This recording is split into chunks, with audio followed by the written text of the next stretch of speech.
ដល់ថ្ងៃគៀបការក៏អត់មានភ្លេងអីដាក់បាក់ដល់សិនអានវាយស្រួលណាវាយស្រួលអានយកអុយហាន់មិនខាតទេបាត់ហូមរោងបាត់ខាតខ្លាស្កាខានអុយចេះអមបានហើយរៀនថាអត់តនោះផ្លេតអូយមកស្គាល់ទេសិន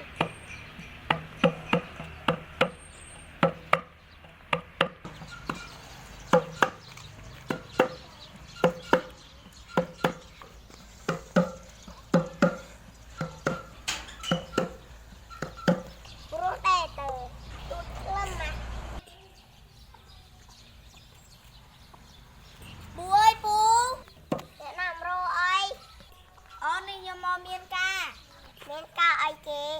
ពួកឯងអ្នកក្រុមភ្លេងមែននឹងឲ្យពូក្រុមភ្លេងតានីពូតានីអយបាត់ហូមរោគបាត់ស្កាស្លាតែចេះទាំងអស់ដែរចាត់អីនេះពូបញ្ចឹងល្អថ្ងៃទី10ចំតទៅខ្ញុំណាពូដល់សិនហើយមួយ លុះស្អែកលើតើកូនចៅរៀបចំដល់មកគេកាហើយដល់មានហើយកូនខ្លះដល់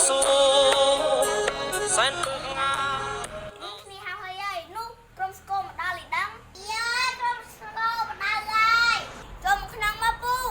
បានហើយរៀបចំរតនារៀបចំរណាក្មួយអូទៅនោះហើយពូអត់អីទេក្មួយតាពីរនាក់រៀបចំហេឡើងហើយក្រុមស្គមទូចណាមែនបើជំនួយយើងស៊ូកាត់ណាពូឈប់មានកាយក្មួយក្រុមពូឯងលេងភ្លេងការមួយកលេគេពូ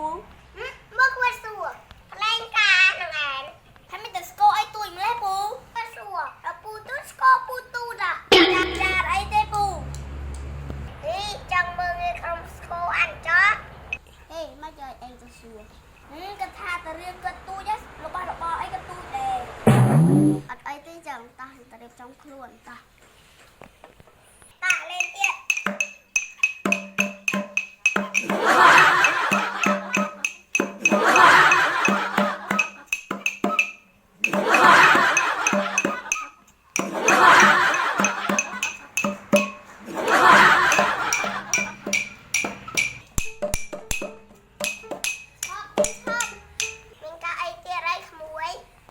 បាត់ដែរពួកឯងវាយមិនបាត់អីគេ